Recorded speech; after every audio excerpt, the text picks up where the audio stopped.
Check out some highlights from the day here before we sign off. So all day long we saw some great paintball, and it was a very interesting field layout as Upton 187 crew defeated Moscow Red Legion. I'm sorry, that was Upton 187 crew in Chicago. Aftershock. Aftershock winning that game.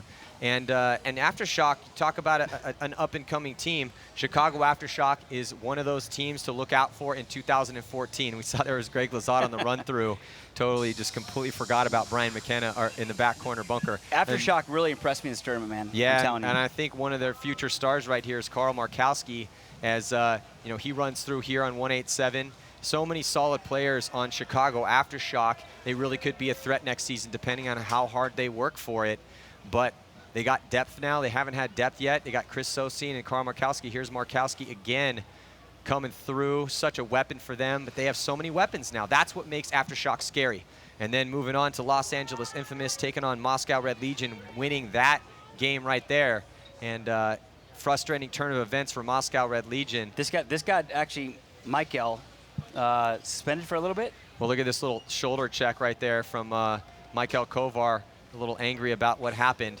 So unfortunate turn of events, like I said, for Moscow Red Legion. They did not win a game here. And Excessive lost a heartbreaker to Texas Storm in the most penalty-ridden match. I don't know if it was the most penalty-ridden match we've seen all year. It was definitely the worst one of this tournament. And Texas Storm ended up winning that one so close, 7-6. So Sacramento Excessive, so close to moving on to get into the Champions Division. But no, it ended up being Texas Storm. And then Jeff Milam right there, number 64, had a pretty awesome weekend. Here's John Woodley when he had dove into that Dorito corner. And did we ever get an update on that injury? Yeah, actually, I did talk to him earlier. He said it hurts, but I'm fine. Well, he had spent the entire point with a completely dislocated shoulder. I mean, you can see he can't move his arm right there. And he literally, the gun was behind him the whole time. That's the gutsiest thing that I've seen in a long time. So hats off to LJ Woodley. And then the Ironmen, talk about a team that they got defeated by Impact in the semifinal matchup, 5-3. But that's a team that's finally starting to coalesce. Mike Himman was giving me a little bit of grief earlier about how we've been saying that the Ironmen have underperformed this season. But hey, it's the Ironmen, so we expect big things out of them. But you know, they did lose 70% of their squads and they had to rebuild. But still, it's the Los Angeles Ironmen. And but hey, regardless, we are where we are now, and the Ironmen look really solid for next season. They're going to be a favorite for sure. They played great here at this event, regardless of the fact that they lost to Impact. Hats off to the Ironmen, man. Ironmen playing great. They are actually playing great. That was a great shot, actually. But look at this is actually Division 4, I think. Those guys were no joke, man. Yeah, Division 4 Houston Zone ended up taking that victory against Detroit Action in a really close match. That was the only game that we've seen. It's the second game that we saw this year that went to one-on-ones, and it was Keith Brewer for Houston Zone, the hero for the day for them. And like we were talking about earlier, if he has to pay for a dinner in the next couple months, well, his team's not treating him right, because it's because of him and that one-on-one victory that he had that his team is now Division 4 world champions. And DC Devastation getting devastated. Actually, I can't believe you missed that shot, actually. Well, DC Devastation, talk about success. DC Devastation wins the series title, and they won the World Cup here. They've won some tournaments this year. Look for DC Devastation to make the move to D1, as they were the dominant team in Division 2 all year long. They took down Hustle. And here's Mark Johnson from Texas Storm coming into Snake 2, and Shane Colby with that huge move in the beginning of the finals game, jumping over and shooting Mark Johnson. Shane Colby really did work for us this weekend. I think he wanted to win it more than anybody on our team. And, and he looked fast. He looked aggressive. He hurt his ankle. He hurt his ankle, and I had to pull him out. And then when we really needed a point, he said, put me back in. Well, he was limping, actually, and we saw, me and Shane were kind of checking it out. And you can look at this same move from an opposite angle here. But yeah, Shane Colby's a weapon for you guys. He's an asset. And but how is his ankle? Is it that bad? It's bad. Yeah, it's bad. He said put me in, so I put him in.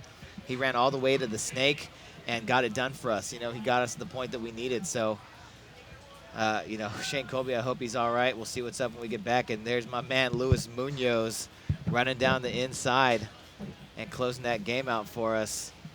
That little guy played awesome for us all weekend. Really happy we were able to pick him up. Kid just sucks in all the knowledge you can possibly give. And there's Chris Hooker. You know, this field allowed Hooker to get out there, and he shot a ton of people on the break. And Parker Rosenthal also, you know, that guy just won't come off the field if you let him. And, man, he played solid for us all weekend as well. You guys played really well this weekend, man. I got to give it off. I mean, hats off to you for Justin Rabikoff going to work. You know, unfortunately not actually making it happen. Yeah, that's Justin Rabikoff when he had that big game shooting Todd Morrow there at the end. Got a little too excited at the beginning. But, I mean, he had a good game up until the end there. Here's X Factor on the breakout in the finals. Yeah, and this series of story, man. Yeah, this series of finals Sunday highlights brought to you by Trade My Gun. Last game brought to you by TradeMyGun.com. Go to TradeMyGun.com for deals on all sorts of guns, man. They've been known for that for a long time. Big supporter of paintball. They got a ton of teams. So, wow, San Antonio X Factor, as we're watching there, they are the champions. As we see the eye in the sky, capturing the celebration. Such elation from these guys, and they deserve it, man. Wow, what an amazing story. I agree, Matty, man. They're all friends of ours, and I'm really happy to see them guys win, man, for sure. Yeah, they definitely deserve it. Such an amazing job, Archie Montemayor and the rest of the crew from San Antonio X Factor. And before we sign off, a big special thanks for the PSP sponsors, Empire, Dye, GI Sports, Planet Eclipse, DLX, and the HK Army. Remember, if it's not for the sponsors, none of this happens. You don't get to see any of this. So please help us by supporting them, buy their products most importantly. If you see somebody advertising with this webcast or any one of those companies up there, those are the true supporters of paintball and the people that make things happen within this sport. If it's not for them, we don't get to see any of the stuff that we get to see. So definitely help us support the sport. And let's check out the fantasy team leaders, what everyone's been waiting for, I'm sure, at home. You want to see who won that Dye prize package.